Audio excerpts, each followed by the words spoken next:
Chapter 1, Section 6, The End of the Beginning. The exploration phase had entered the slums, and just as it seemed the search would be as difficult as ever, an unexpected turn of events had made Subaru surprisingly useful. For some reason, everyone around here is being unnaturally nice to me. What's going on? Could it be my popular phase is starting now? My first one since kindergarten. When he was a child, Subaru was a genuinely cute kid. His long hair meant he was often mistaken for a girl. In a sense, it's a sad state of affairs when 10+ years can turn a person into this.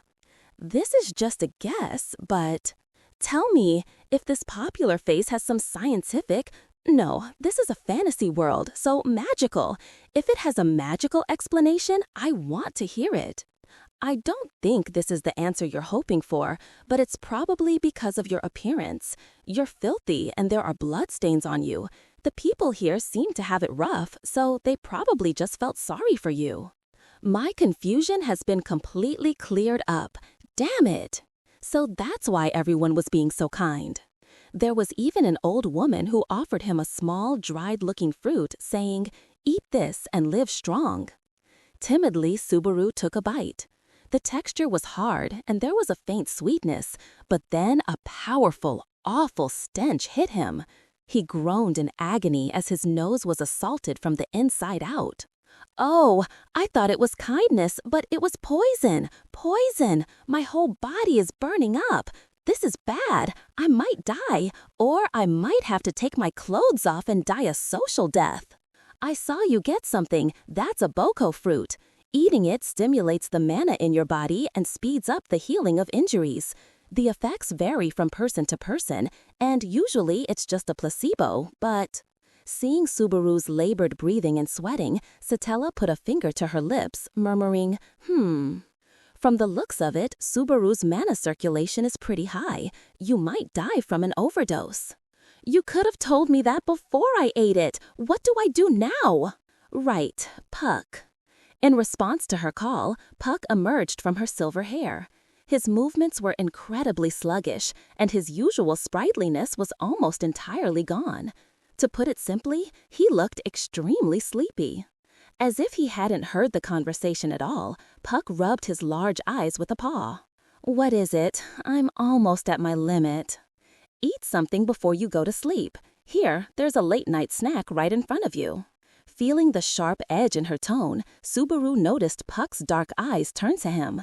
Suddenly, the sleepy eyes gleamed brightly, as if he just found his favorite food. Can I eat him? Don't hurt me. Thinking he wouldn't actually bite his head off, Subaru braced himself. Puck gave a vague, aye, stretched his small body on Satella's shoulder, and said, "Okay, let's dig in."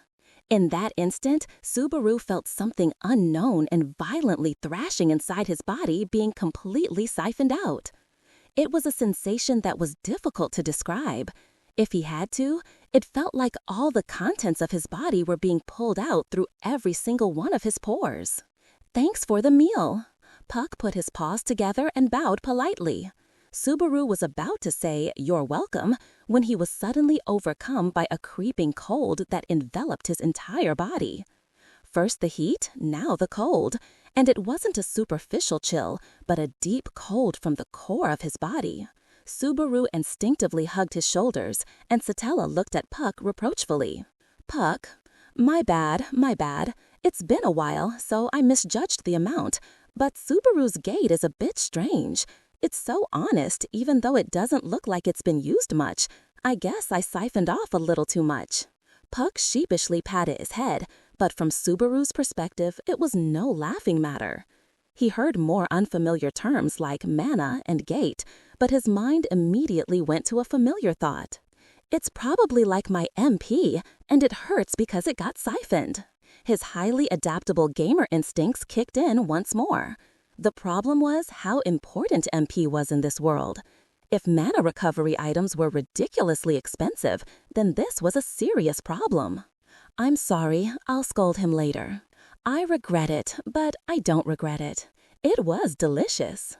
From Puck's attitude, which was straight out of some manga, and Satella's gentle scolding, it didn't seem to be a major issue.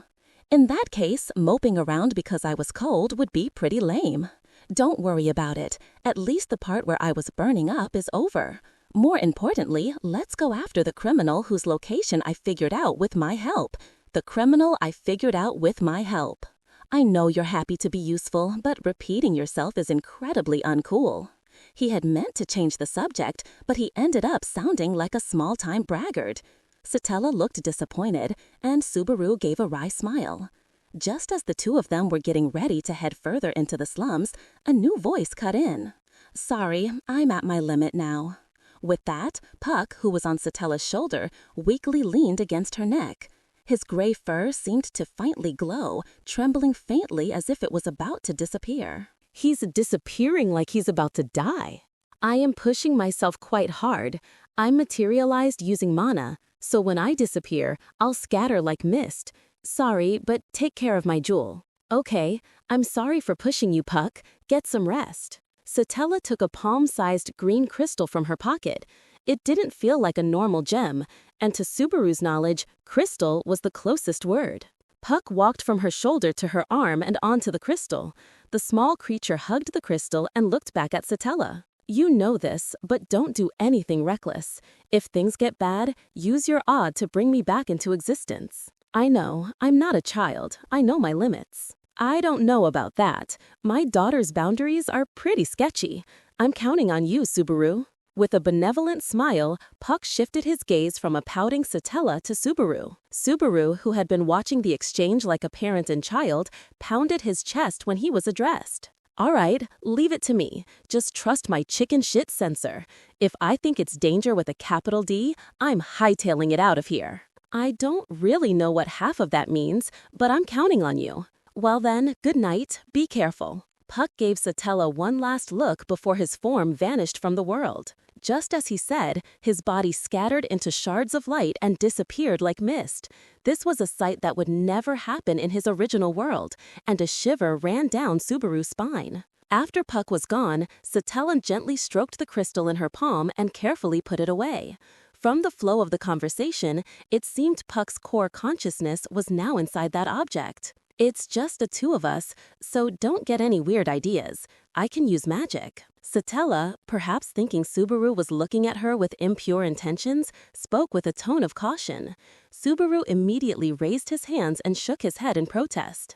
That's ridiculous. This is the first time I've been alone with a girl since elementary school. There's no way I could do anything. Haven't you seen how bad I am with people? That's so pathetic, yet so incredibly convincing. Okay, let's go. But since Puck isn't here, we'll have to be even more cautious. Subaru's confident chest thumping seemed to have disarmed her. Satella retied the cord on her robe and moved forward. She glanced back at him without changing her position. I'll take point and you watch our back. If anything happens, call me immediately. Don't try to do anything yourself. I don't want to hurt you, but you're weak. That little disclaimer wakes her so hard to hate. If she wanted to maintain a cool, aloof image, she didn't need to add the "you're weak" part. The fact that she couldn't hide her true, sweet nature showed just how gentle she was. Subaru urged the thoughtful Satella forward and the two of them began their search. Their task hadn't changed, though. They just had to find residents of the slums, describe the person they were looking for, and ask if anyone had seen them. Subaru took on the role of interrogator, and after doing it so many times, he was finally starting to get used to it. Maybe it was Felt, the quick-moving girl with the blonde hair? This valuable information came from the 14th man they'd questioned. Subaru had approached him with a friendly, "Yo, brother, how's business?" The man looked genuinely sympathetic at Subaru's ragged appearance. If it was Felt, the item she stole is probably in the stolen goods warehouse by now. She tags her items and deposits them there, and the master of the warehouse sells them off at a different market. That's a weird system. What if the warehouse master just takes off with everything? He's the warehouse master because he's trusted not to do that. But hey, just because something was stolen doesn't mean he's going to hand it over for free. You'll have to negotiate and buy it back. The man smiled, pushing the unwritten rules of the slums on him.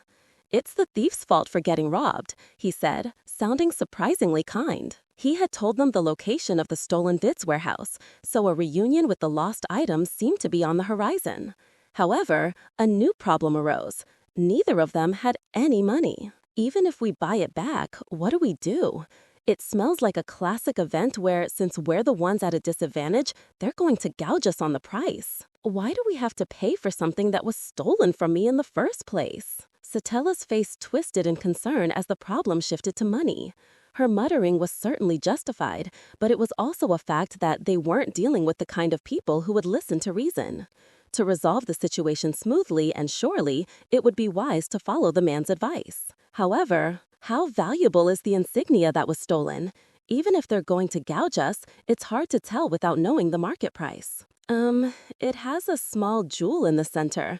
I don't know its exact value, but I know it's not cheap. A jewel, huh? That's a problem.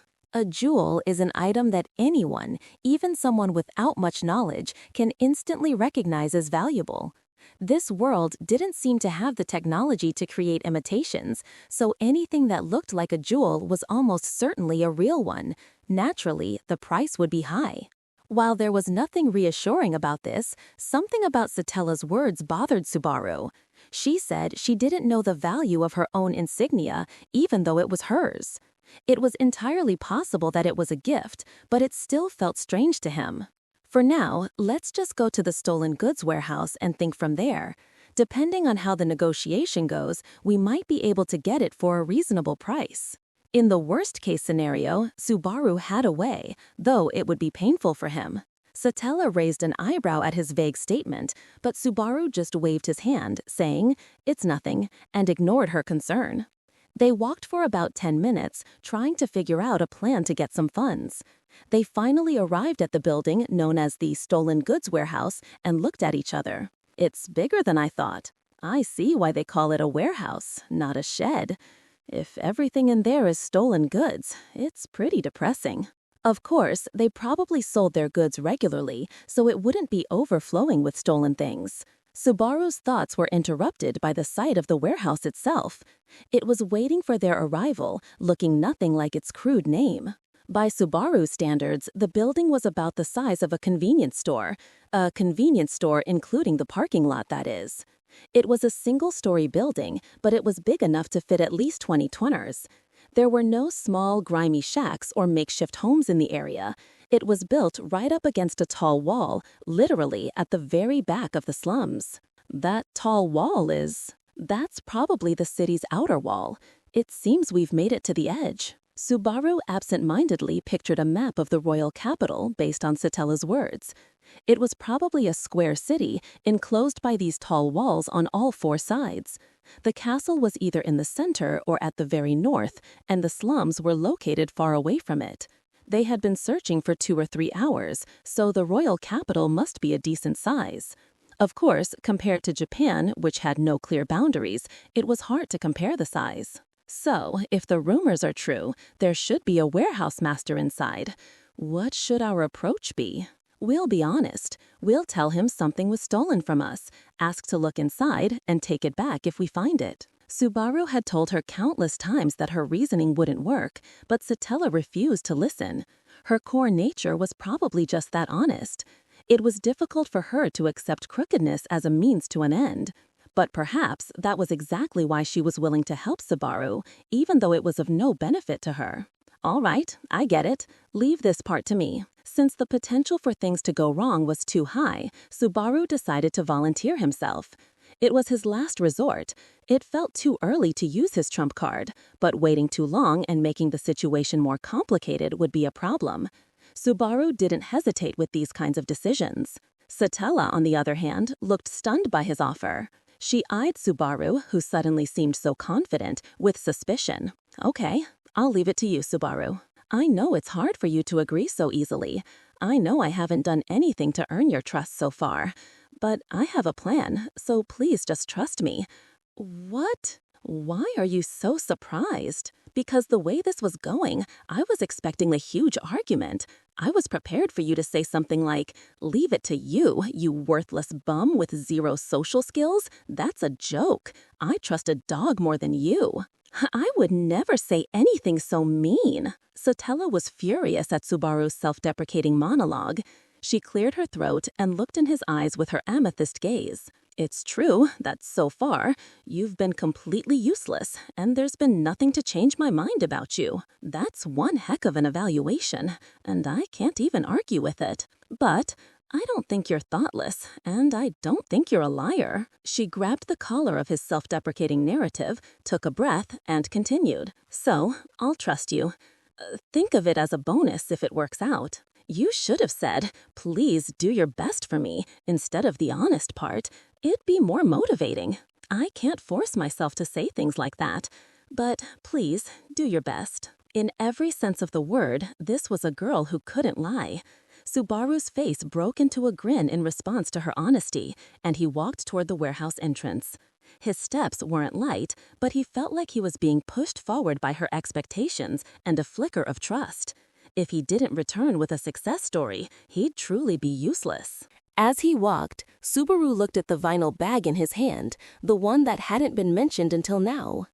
Inside were the belongings he'd brought from his world, the only things he could call his assets. He might be able to use one of them as a bargaining chip. He didn't know the exact value of the insignia, but it was highly unlikely to be more valuable than a cell phone in this world. While it would be a painful loss for him, he could likely negotiate if he used some of his assets.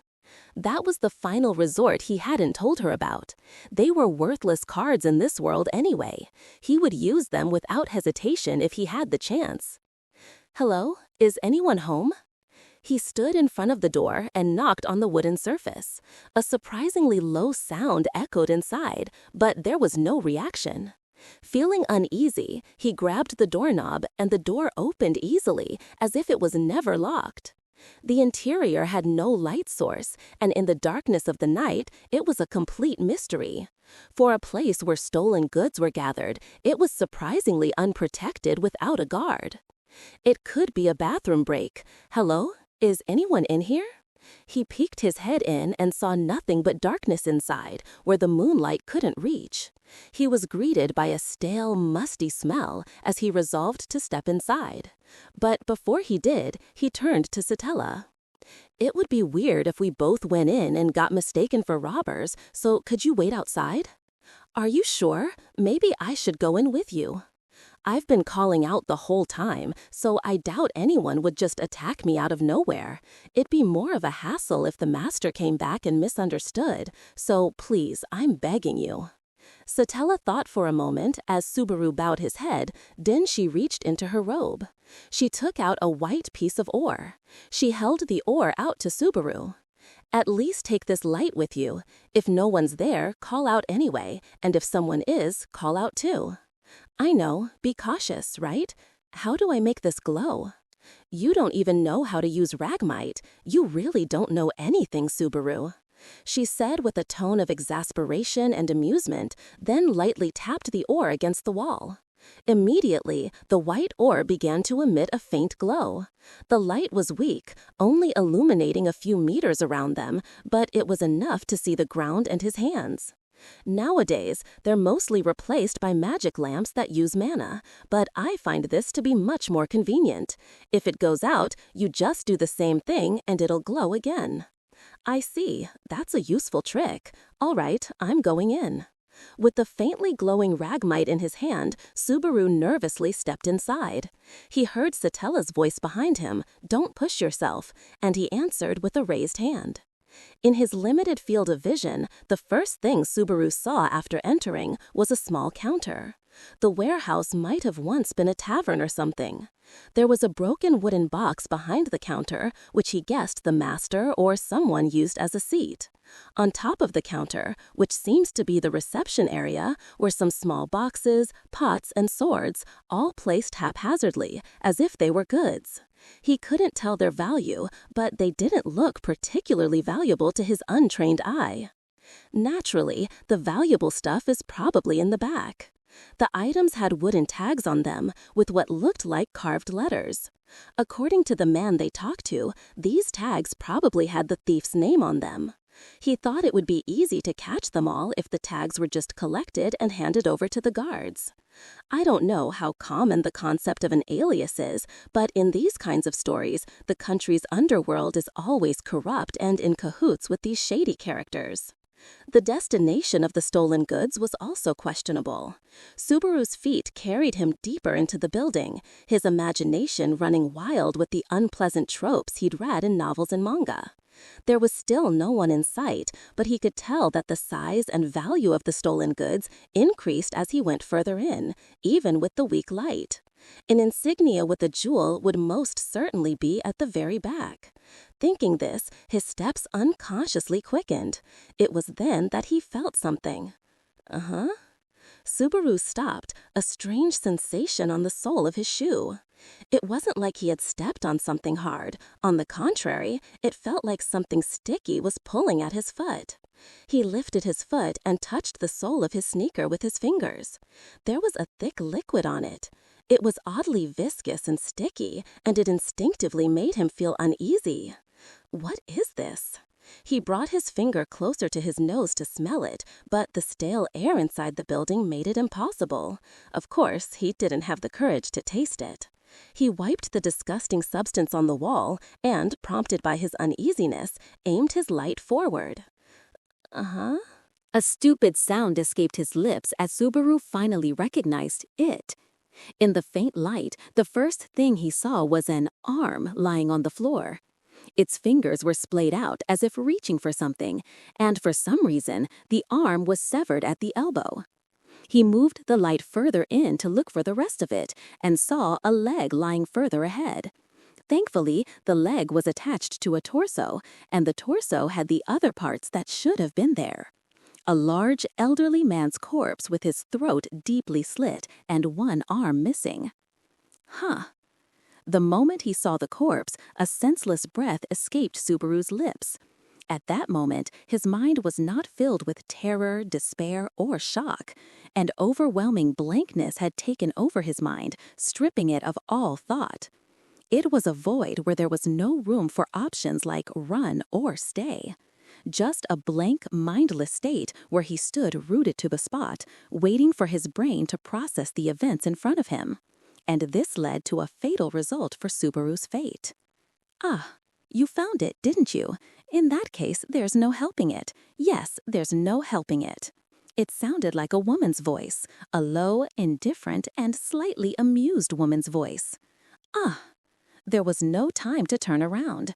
The moment he tried to turn his head in the direction of the voice, Subaru's body was sent flying by a sudden impact. He slammed against the wall on his back. The ragmite was knocked from his hand, and his vision was consumed by darkness. But Subaru's consciousness was not focused on that. His consciousness was dominated by, it's hot. An overwhelming heat that had taken over his entire body. This is seriously bad. Subaru tasted the hard earthen floor on his face and realized he had fallen face down. All the strength had left his body, and he could no longer feel his hands. He could only feel a heat so intense that he wanted to rip his own throat out. Hot, hot, hot, hot, hot, hot, hot. He opened his mouth to scream, but what came out was not a scream, but a mouthful of blood. He coughed, and the life-giving liquid came rushing up from his throat. He was spewing blood with such force that blood bubbles formed at the corners of his mouth. In his blurred vision, he could see the ground dyed a deep red. Oh, is all this my blood? The amount of blood was enough to soak his fallen body. A person's blood makes up about 8% of their total body weight, and losing a third of it is life-threatening, but this looked like he had lost all of it. The vomiting of blood had stopped, but the heat that was burning his body was still active. His hand, which he could barely move, went to his stomach and felt an impossible sensation. It all made sense now. So my stomach is ripped open. No wonder it felt so hot. He must have been mistaking the pain for heat. A sharp laceration had cut his torso almost in half, leaving him connected by just a thin layer of skin at his waist. In short, it seemed he had reached the end of his life. The moment he understood, his consciousness rapidly faded. Even the heat that had forced him to writhe just a moment ago had disappeared somewhere. The disgusting feeling of blood and the sensation of his hand touching his intestines were all carried away as his consciousness drifted further away. The only thing left behind was the body which had been refused entry by his soul. He used the last vestiges of his fading consciousness to move his body slightly. He turned his neck upward. In front of him, a black shoe stepped on the blood-soaked floor, creating ripples. There was someone there, and that someone had likely killed him. Strangely, he didn't feel the need to see the face of the person who had killed him. He didn't remember being the kind of person who would be a bystander even facing his killer, but his mind had no interest in who they were. All he wished for was that she would be safe. Nibiru? He thought he heard a voice like a bell. With his ears and nose in a mess, it was more likely he had imagined it. And yet, even if he had recreated it from memory, the voice was incredibly pleasant and stirred his emotions.